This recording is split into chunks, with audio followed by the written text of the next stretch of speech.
자, 고전적 조건 형성의 응용입니다. 고전적 조건 형성에서 첫 번째는 불안이라든지 그 다음에 공포 반응 이런 것들이 이제 정서적인 측면이 되죠. 정서적인 측면이 여기에 들어갈 수 있다. 그래서 이 불안이나 공포 반응은 일반적으로 고전적 조건 형성과 연관성이 있는데 고전적 조건 형성이 바로 자극과 반응의 관계인 SR과 연관성이 있기 때문에 그렇습니다. 자, 그 다음에 두 번째 실험적 신경증정이 있었습니다. 자, 실험적 신경증 여기에서 우리가 이제 스트레스 반응이 있었죠. 스트레스 반응 이런 것들도 정서적인 측면과 연관성이 있겠습니다. 자, 세 번째 유쾌한 정서, 정적인 정서 반응에도 나타날 수 있다. 이게 이제 유쾌한 정서라고 보시면 됩니다. 유쾌한 정서도 해당될 수 있다. 자, 그 다음에 네 번째는 면역학습이 있었습니다. 자, 이 면역학습은 면역력을 억제하는 것도 있지만 면역을 상승시키는 것도 있다라고 했었죠. 맨 아래에 보면 면역 반응의 억압, 면역 반응의 촉진이라고 있었는데요. 자, 면역 반응의 억제뿐만 아니라 또는 면역 반응의 촉진, 면역 반응의 촉진에서도 이 고전적 조건 형성이 나타날 수 있다는 것을 말할 수 있습니다. 자, 정리가 됐고요. 이 정도만 정리를 하시죠. 자, 그 다음에 파블로프의 고전적 조건 형성의 원리는 조건 자극이 무조건 자극보다 동시에 아니면 앞서서 제시되어야 조건 형성이 쉽게 일어납니다. 시간적인 것이죠. 시간의 동그라미. 강도의 원리입니다. 후속되는 자극이 앞서 주어진 자극 강도에 비해서 적어도 같거나 보다 강한 자극을 주어야 바람직한 반응을 일으킨다라고 하는 것이 강도의 원리입니다. 강도의 동그라미요. 일관성의 원리입니다. 일관성은 조건 자극, 예를 들어서 뭐 종소리 이런 거 있었죠. 개 타액 분비 실험에서 일관성 있는 자극물을 사용해야 된다는 것입니다. 자, 그 다음에 계속성은 자극과 반응의 연결에 반복되는 횟수가 많을수록 가로 묶으시고요. 조건화가 잘 된다는 겁니다. 그런 것들을 계속성이라고 이야기하는 것입니다. 자, 그러면 간단하게 네 가지의 원리를 보겠습니다.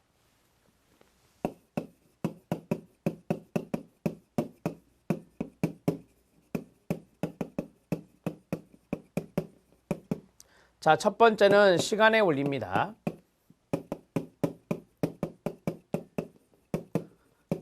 자, 시간의 원리는 이제 조건 자극과 무조건 자극, 이거 두 가지를 비교했을 때 우리가 이제 개 타액 분비를 실험하면은 종소리를 주고 그 다음에 먹이를 줬단 말이에요. 그러면은 종소리는 조건 자극이고 먹이는 무조건 자극입니다. 그래서 조건 자극이 앞에 와야 된다라고 하는 건데요. 자, 이렇게 그림을 하겠습니다. 조건 자극이 앞에 오고 그 다음에 무조건 자극이 뒤로 온다. 이게 시간적으로 조건 자극이 앞에 와야 된다는 것입니다. 그 다음에 두 번째. 자, 두 번째는 강도의 원리였습니다. 자, 강도는 거기 나온 대로 자극의 강도를 말하는데 이 자극의 강도는 후속되는 자극이 더 강해야 됩니다. 그래서 이것도 그림으로 하면 조건 자극이 있고 그 다음에 무조건 자극이 이렇게 있으면 적어도 같거나 무조건 자극이 강해야 된다라고 하는 것입니다. 자, 세 번째로는 일관성의 원리입니다. 자, 일관되게 그 뒤에 있는 자극물을 사용해야 된다라고 하는 거죠. 조건 자극이 막 바뀌어버리면 안 된다는 거죠. 그래서 조건 자극물은 일관되게 제시돼야 된다라고 하는 것이고요. 자, 네 번째, 마지막 네 번째는 계속성의 원리입니다. 반복 횟수죠. 반복 횟수가 많을수록 조건화가 잘 이루어진다 이 말입니다. 자, 자극과 반응의 연결의 반복입니다. 그러면은 자극, 반응, 연결의 반복, 횟수가 많을수록 조건화가 잘 이루어진다. 이렇게 해서 간단하게 정리하시면 되겠습니다. 자, 고전적 조건 형성의 원리 4가지에 대해서 살펴봤는데 시간의 원리, 강도의 원리, 일관성의 원리, 계속성의 원리 4가지였습니다. 자, 이제 고전적 조건 형성에 의한 행동요법을 보면 자, 바로 거기 첫 번째 줄은 쓸 필요가 없고요. 할 필요가 없고 1번부터 바로 들어가면 됩니다. 자, 체계적 둔감법, 주장훈련법, 정서심상법, 성적 반응법이 있는데 마지막에 있는 성적 반응은 쾌감이라고 써보시면 됩니다. 쾌감과 연관성이 있습니다. 자, 체계적 둔감법 많이 들어보셨을 건데요. 사람이란 느긋하면서도 동시에 불안할 수 없다는 원리, 이완 쓰시면 되겠죠. 원리에 입각하여 공포, 긴장, 불안 반응에 유쾌한 감정을 넣어 이완시키는 자율훈련법을 체계적 둔감법이라고 합니다. 동물 공포가 있는 가짜로 고쳐주시기 바랍니다. 동물 공포가 있는 소년에게 동물을 보면서 맛있는 식사를 제공한다. 자, 그 다음에 주장훈련법. 정신분석에서 공격성의 외향화를 권하는 것과 같은 논리로 끊어주세요. 자기가 하고 싶은 대로 해보게 하는 훈련, 즉 자기 주장을 말 그대로 하는 훈련을 말합니다. 자기의 욕구, 권리 등 마음속에 있는 것을 상대방에게 직접 표출하도록 학습하는 것입니다. 이 주장훈련법은 대개 이제 우리가 발표 불안증이 있을 때 또는 사람 앞에 나가서 공포감을 느낄 때 자기 주장 훈련을 하는 것이기 때문에 이것은 자극과 반응에 대한 부분들을 해결해 나가는 부분이에요. 그래서 주장훈련법은 고전적 조건 형성의 기법이라 말할 수 있습니다. 정서심상법입니다. 자신의 긍지, 장래, 꿈, 동일화, 상대방의 실패 등 상상과 이미지 떠올려 밑줄이요. 상상과 이미지 떠올린다 해서 심상이란 말을 쓰는 거예요. 네, 정서심상법입니다. 떠올려 현재의 공포를 잊거나 완화시켜주는 것을 말합니다. 빅터 프랑클린은 강제 수용소 노동을 하면서 전쟁 후 자기가 쓰고 싶은 책을 구상하면서 견디었다고 합니다. 자, 그 다음에 성적 반응법에 성적 감정 거기다가 쾌감을 쓰시기 바랍니다. 쾌감을 불러일으켜서 공포나 긴장이나 불안을 극복하는 방법이다. 지금 다 보면 공포나 긴장이나 불안을 줄이는 방법들이잖아요. 자, 성적 경험은 내담자를 유아와의 세계로 순진한 반응이 가능하게 해서 긴장을 해소한다거나 그 다음에 내면적 화해를 맛보게 하는 것이 성적 반응법이다. 이렇게 이야기합니다. 자, 그러면 4가지에 대해서 큰 틀로 보겠습니다.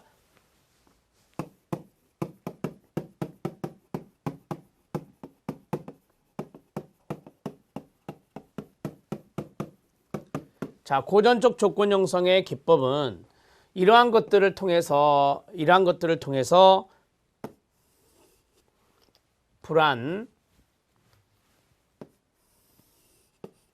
불안이나 긴장이나 그 다음에 공포감을 감소시킨다. 이렇게 보시면 됩니다. 이것들이 이제 목적이 될 수 있겠죠. 자, 그러면 불안 반응이나 긴장 반응이나 공포 반응 이런 것들을 줄일 수 있는 방법에 어떤 것들이 있느냐. 첫 번째가 체계적 둔감법이다.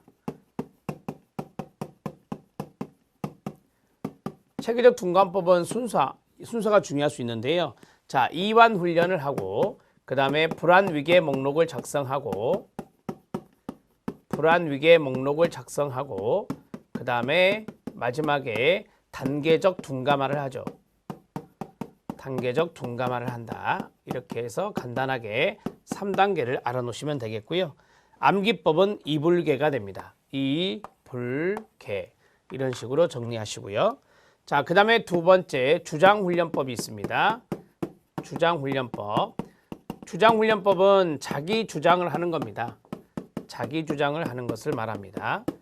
자, 주장훈련법을 하는 이유가 뭘까요? 네, 불안 반응이 있기 때문에 자기 주장을 통해서 그런 불안 반응을 감소시키는 것이 되겠습니다. 정서심상법입니다.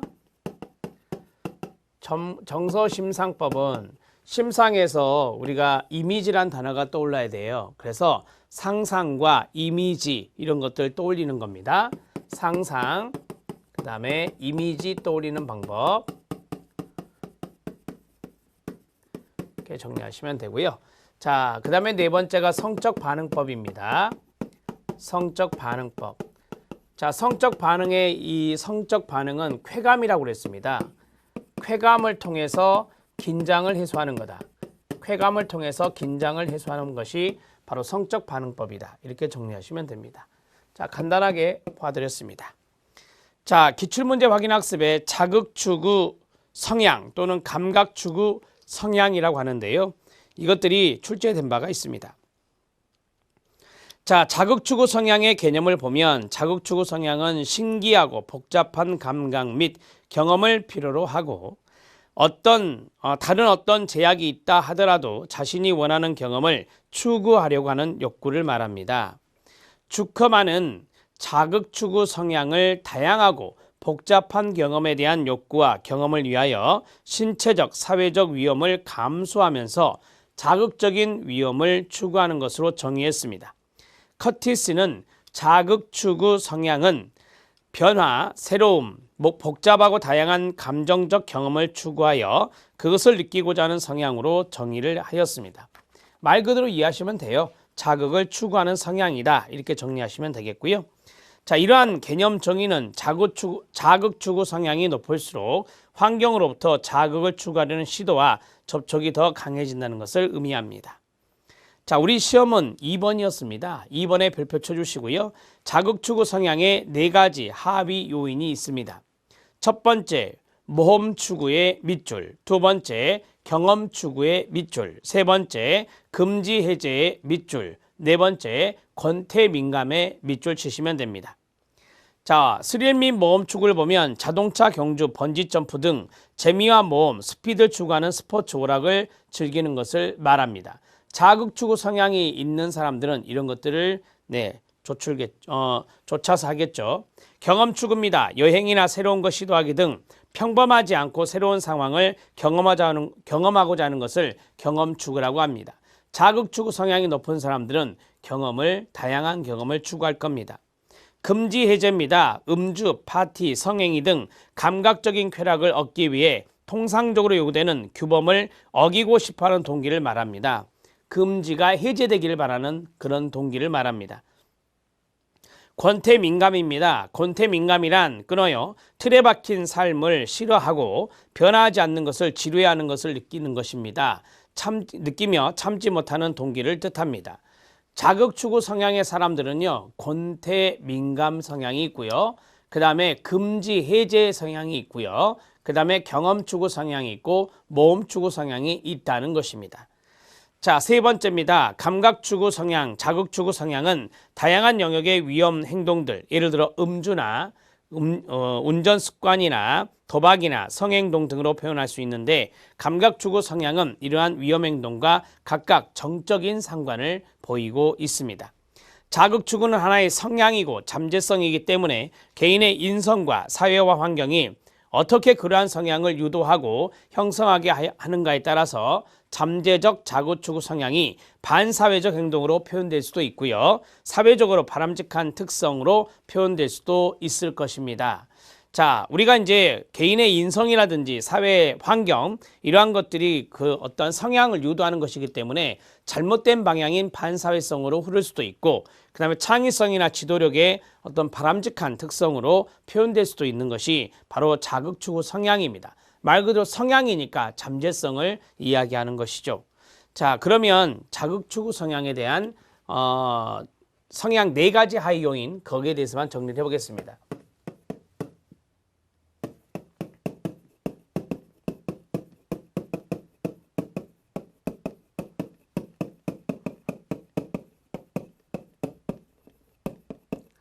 자, 자극추구 성향의 4가지 하위 요인의 첫 번째, 모험 추구가 있었다. 모험은 스릴을 말합니다.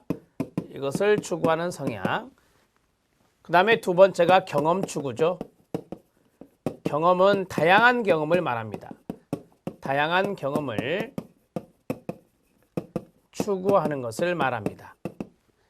자, 그 다음에 세 번째, 금지가 있습니다. 이 금지에 뭐 음주 파티 정도만 쓰죠. 금지, 음주 금지라든지, 그 다음에 파티 금지 등 이러한 것에 대한 해제를 추구합니다. 이러한 것의 해제를 추구한다. 자, 그 다음에 줄 긋고 네 번째입니다. 네 번째로는 권태 민감입니다.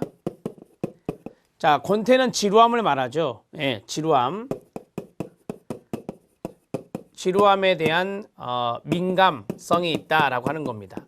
자, 권태 민감은 지루함 등을 참지 못하는 겁니다. 지루함 등을 참지 못하는 것이 바로 자극추구 성향의 권태 민감이 되겠습니다. 자, 정리가 됐습니다. 이 네 가지를 잘 기억해 놓으세요. 자, 모험을 추구하는 것, 경험을 추구하는 것, 금지 해제를 추구하는 것, 권태 민감 이런 것들을 추구한다. 이렇게 정리하시면 되겠습니다. 자, 이제 도구적 조건 형성 손다이크의 법칙으로 들어가도록 하겠습니다. 자, 도구적 조건 형성, 고전적 조건 형성 끝났고요. 이제 도구적입니다. 도구적의 동그라미. 학자도 달라졌습니다. 파블로프에서 손다이크로 넘어왔고요. 동물 지능이 있는지 알아보기 위한 실험에서 문제 상자, 퍼즐 박스를 만들고 고양이를 넣은 다음 고양이가 지렛대를 받고 밖으로 나올 때까지 소요된 시간을 측정하였습니다. 고양이는 상자 밖에 먹이를 얻기 위해 다양한 반응을 보이다가 우연히 지렛대를 밟아서 문이 열렸고 먹이를 먹게 됩니다. 그 다음에도 다양한 반응을 하지만 조금 더 빨리 지렛대를 밟았습니다. 이게 시행착오가 된 거죠. 시행이 반복됨에 따라 고양이가 지렛대를 밟고 바깥으로 나오는 반응 시간은 짧아졌습니다. 자, 시행착오 학습, 거기에 별표. 시행착오 학습하면 대개 손다이크를 많이 생각합니다. 고양이의 문제 해결 방법이었는데요. 여러 가지 반응들을 임의적으로 자기 나름대로 해보다가 그중 하나가 문제를 해결하게 되면 그 반응이 여러 시행에 걸쳐 점진적으로 습득되는 식의 학습을 말합니다. 알고 있는 그대로죠. 자, 고양이는 지렛대를 밟는 것과 문이 열리는 것 사이의 관계성을 획득한 것은 아닌데 그 이유는 문제 해결에 대한 통찰을 했다면 그 후부터는 일정하게 문제 해결 방법을 사용해야 하지만 고양이의 문제 해결 행위는 수행은 느리고 점진적으로 향상이 되었기 때문입니다. 일정하게 나타나지 않았기 때문에. 그래서 고양이는 지렛대를 밟는 것과 문이 열리는 것 사이에 이 두 가지의 관계에 대해서 획득한 것은 아니었다라고 말할 수 있다는 거죠. 고양이의 다양한 반응은 약화되는 대신에 정확한 반응이 강화되므로 이 학습이 이루어지게 되는 것이다. 그래서 시행착오 학습이다 이렇게 말합니다. 통찰학습이라는 말을 안 써요. 통찰학습은 퀼러가 여기에 되고요. 여기에서는 시행착오 학습이라고 이야기하는 겁니다. 자, 세 번째 효과의 법칙입니다. 반응 후에 수반되는 결과가 바람직한 것이면 그 반응은 나타날 확률이 증가되죠. 반응 후에 수반되는 결과가 먹이였단 말이에요. 지렛대를 받고 나갔더니 먹이가 있다. 그래서 그러한 것들이 바람직한 것이면 확률은 증가하게 되고 결과가 바람직하지 않으면 확률이 감소된다는 의미가 효과의 법칙입니다. 자, 고양이는 문제 해결을 위해 생각하거나 이해할 필요가 없고 어떤 반응 후에 보상이 오면 그 반응이 더 잘 수행될 뿐이라고 생각하는 것입니다. 자, 연습의 법칙입니다. 연습의 횟수나 사용 빈도가 많을수록 결합은 강화되고요.